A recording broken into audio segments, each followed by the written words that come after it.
to welcome and engage the new woman. So as individuals, you can't really go that far.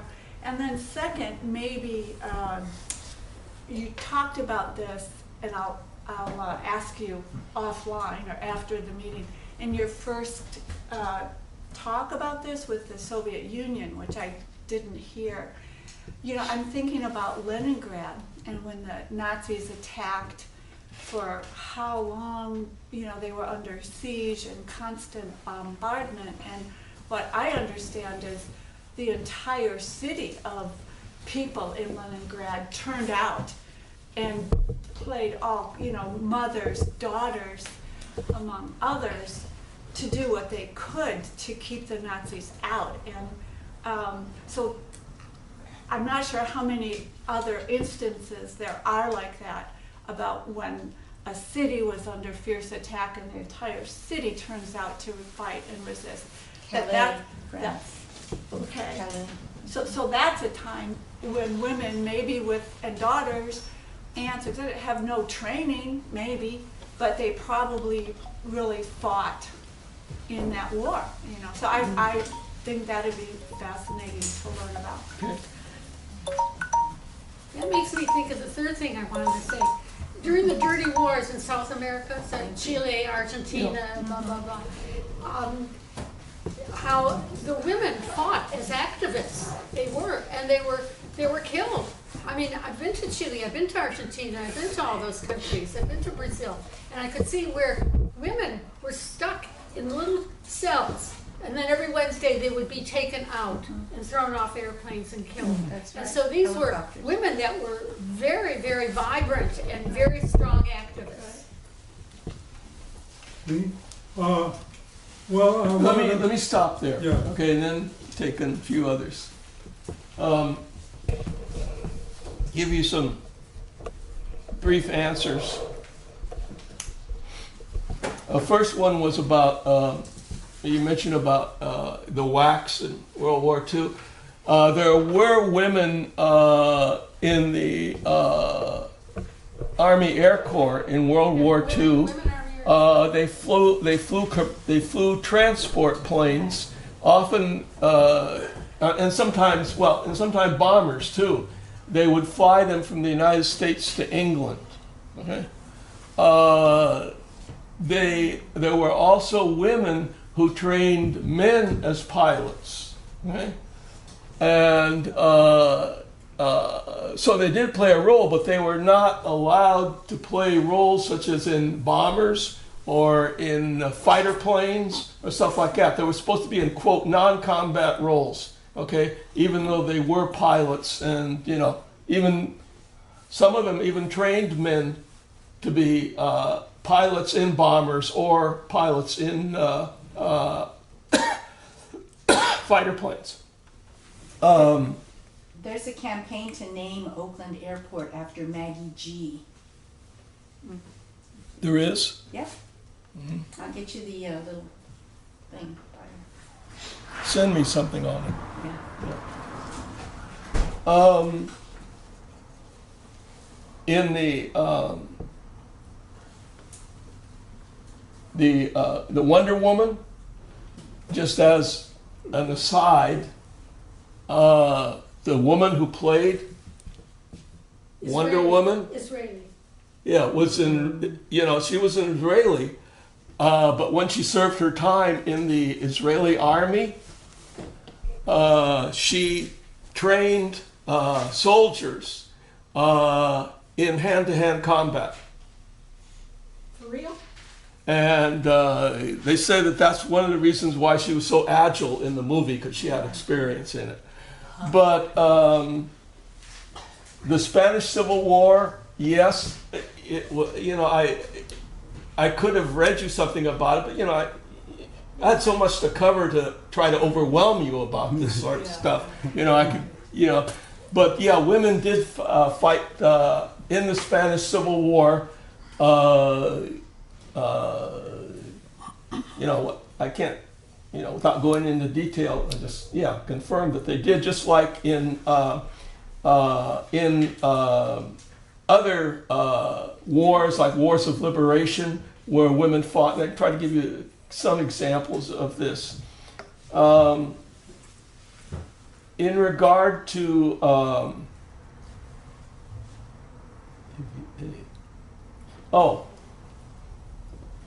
in regard to the women coming into the U.S. military, when the draft ended, right? The sources of male, that was the draft ended in what, 71, I think. The sources of males kind of dried up. And in order to replace them, right, that's when they began the comprehensive recruitment of women, because they couldn't get enough, there were not enough men to fill these roles. So they got up to, which is today about 15% of the military is women. And so it did happen after a certain time. The first woman general, you mentioned about Joan of Arc. I believe the first woman general in China was in around 3000 BC. Mm-hmm. Yeah.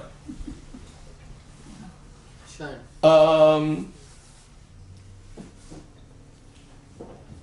In relationship to women after wars, what surprises me more than women going back to traditional roles is why not all that many women began to fight to change, that is, women who had the military experience, began to fight to change their roles as women civilians. Okay? The pressures are very great. And many of the women, it's true, especially in more traditional societies, like in Vietnam, for example, women saw this as a temporary thing. Before they went in, it was a temporary thing to save their country saved, then they go back to what their traditional role is. And they might reminisce on what it was like before, but it's accepted by the society that this is their true role, and most women who went through that experience still accepted that as their traditional role. Some did not, but most did.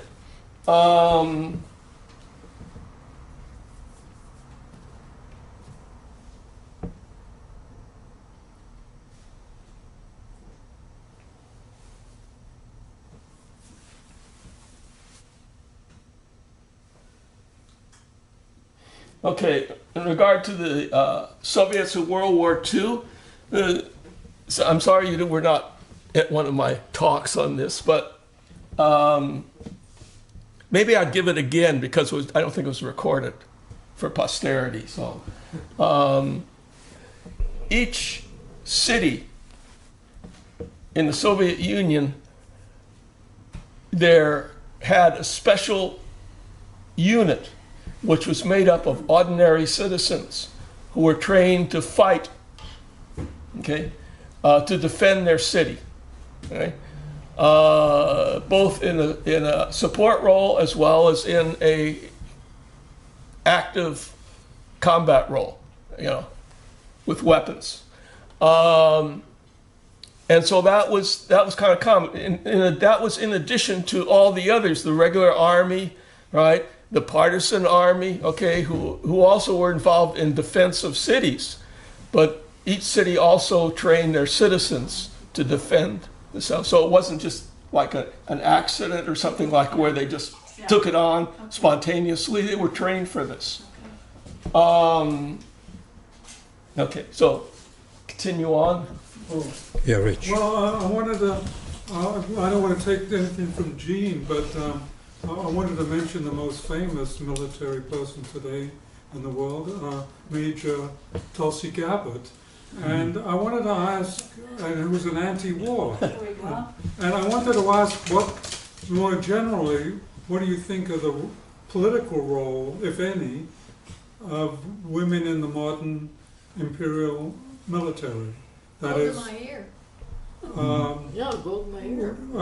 See that in there. Well, they have reactionary roles, but what about, are women generally more progressive or less progressive in the military than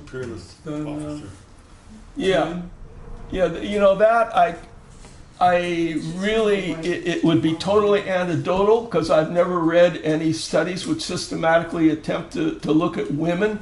I mean, I read studies where it looks at officers at different ranks. It looks at enlisted persons of different ranks, but it doesn't separate men or women. So I really can't say. I could give you some anecdotal stuff, but I don't think that that would prove something one way or the other. So that's a deficiency on my part, I'll put it that way, based upon the deficiency of data. Okay. Rich is waiting for the next question. So I Then wanted you to take that thing about the women that come back after a war and then go back to the house or whatever, take care of the kids and raise the Speak family. louder, please. Really, I just need to take a deeper breath. I breathe out and then I try to talk. It doesn't work. So the thing, the phenomenon, whatever you want to call it, the fact that after the war, whether it's Vietnam or whatever, Vietnamese women, after they fight, often, mostly, go back to their traditional roles, that question. And I think that whether it's scientific proof or anecdotal or not, good point, that to me what that really shows is how important the work that traditional women's, so-called traditional women's work is, that it can only be put on hold during the war when it's life or death. In other words, you're not going to be able to raise the family you had or don't have yet if you don't win the war, if you don't live through the war. So that, I think, to the degree it's necessary, or your whole bunch will die, like in Leningrad or whatever. But then when people go back, I think what it really, I think you spoke to it, is that it's more the problem of, the way the society is structured and everything, where men take up more of the direct role of washing the dishes, changing the diapers, watching the children over a long period of time so they get through year to year, and all those things that women do through traditional. So we haven't really come to the point, whether it's men's consciousness or women's political organization or whatever, where we can deal with that like we want to, or like some of us want to, like many women I'm sure want to. So I'm just saying, I think it really emphasizes how important that is, and you can't really, someone's got to take care of the family. Until we figure out how to share it better, I'm happy the women do. I mean, we owe them, so whether they get credit as the leaders or not, that's another question. Just saying, I wouldn't underestimate that. I'm speaking for myself right now. For a couple of women. One more. Let me go back to Richard. I just thought of something, okay? And that is, if you look at women who are in anti-war veterans organizations, okay, and that would be some indicator, okay? And again, I haven't seen any studies, but just on the basis of, looking at these organizations briefly, I would say that the proportion of women is no greater in those organizations than the proportion of women in the military, okay, currently serving. So I would say if there were like anti-war or anti-imperialist women who were active, okay, by virtue of being in those types of organizations like Veterans Against the War or whatever organization, I'd say it's about 15%, which is the same as in the military. So, whatever you want to make of that, but that's, okay, go ahead. Yeah. Thank you. Wonderful talk. As much as I love Tulsi Gabbard, my true love is Ludmila Pavlichenko, who was the most deadly female sniper, Soviet sniper in World War II. Not only that, she's listed as one of the top 10 most deadly women. No, 10 most deadly snipers in all history, male or female. Who are the other 9? I'm not sure, but check Wikipedia. But the thing is, She served as a sniper, and the survival rate of snipers, women snipers in World War II was like, there were 2,500 survived. She was one of them, and her kill rate was over 300 people killed. The American sniper did something like 150, so almost twice that. But the significant thing about her is people asked her, how many men have you killed?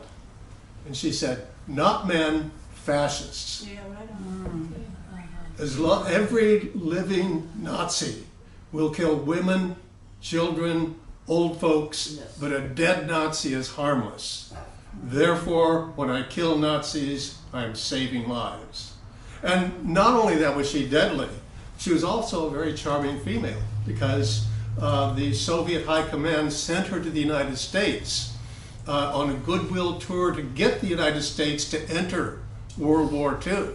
And she was successful. She told them, well, gentlemen, why do you not join us in the war? Why are you hiding behind my skirts?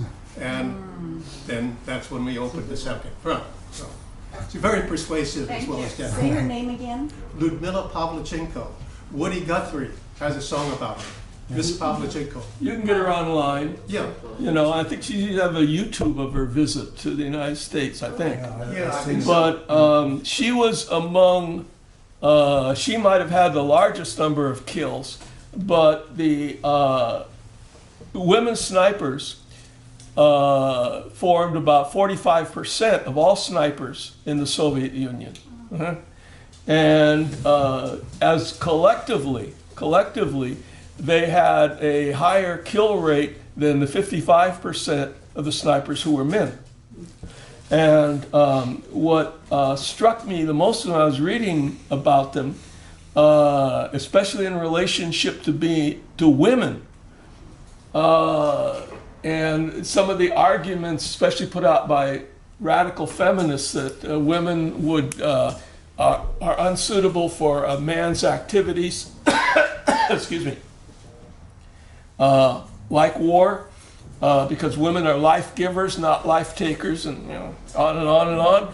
Sniping is one of the most personalized things within a war. It's not like you're bombing somebody from 10,000, 15,000 feet. It's not like you're shooting somebody that's across the street or something. This is where you track a person, right? Sometimes for hours, occasionally for days, depending on the person that you want, but certainly for at least several minutes. You watch that person, they might be talking with friends, they might be showing pictures of their family to other persons. You get a close relationship to a lot of the persons that you kill, all right? And then you kill them. And I always wondered, if women were, how shall I say, life givers and not life takers. They can be both. Okay, but the argument is that they're not life takers. That I wonder how women could operate in such roles, such as they did in the Soviet Union. She said she saved lives. Okay, I think Yeah, Nina right. is next. Those are reasons. Sorry, Just I hold just on. have one more thing. Nina goes next. you wanna Nina, hear? your question? Well, yeah, I just wanted to ask, what effect does high technology have on making women more prevalent? In other words, they have a lot of people who are, say, sitting at a big desk in the Midwest, and then they're bumping off people, automatically by looking through a screen. So would that make it more? Would that entail more women then because of that, because of high technology?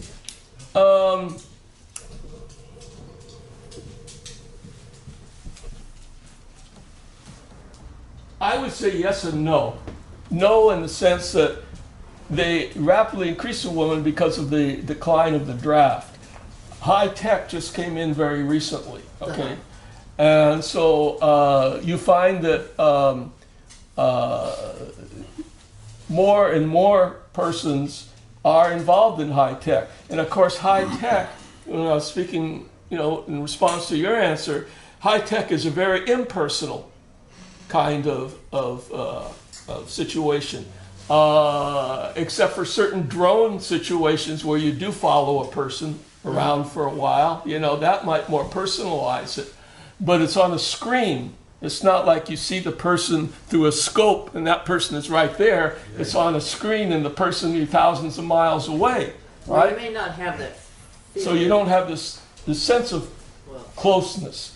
But I don't know how many women are involved in that kind of cyber warfare, but because it is increasing, I would say that, yeah, probably more women would become involved, just like more men would become involved. But as an original reason why the women were all of a sudden increasing, it's not because of high tech. Except Michelle Flournoy has a good chance of being defense secretary if the Democrats Who? can come back. Yeah, Michelle Flournoy. She would have. Oh, yeah. Hillary would have made her defense secretary. Yeah, I thought it was going to be Tulsi Gabbard. I just have one other thing to say. When I was in Nicaragua, now Nicaragua is known for the fathers of the family to rape their young daughters, and I don't know, it's terrible. Even Danielle supposedly raped one of his kids. But you did? yeah. But anyway, we stayed at this feminist lesbian run hostel, and I was there. And they took us to the museum where they had all this women's art. And as you walked into the museum, there's this big picture of this pregnant woman with, you didn't see her face, with her big stomach, and she's holding next to her hand a rifle. Okay, there's somebody here. I'm wondering why you said Thought that was good. it's not about like high tech, because I feel like what enabled anyone to participate, man or woman, in modern warfare is high tech, like weaponry. And like the whole like 1,000-mile away bomb someone from a computer screen is just like an extenuation of like guns. So I don't really follow. Yeah, all right. So I didn't say that. What I said was the impetus. The way that I understood her question was, is there a reason why more women are in the military because of high tech? And my answer was the impetus was the end of the draft. It's not because more women or more men are going to become involved in high tech as things move on. That was the point I was making.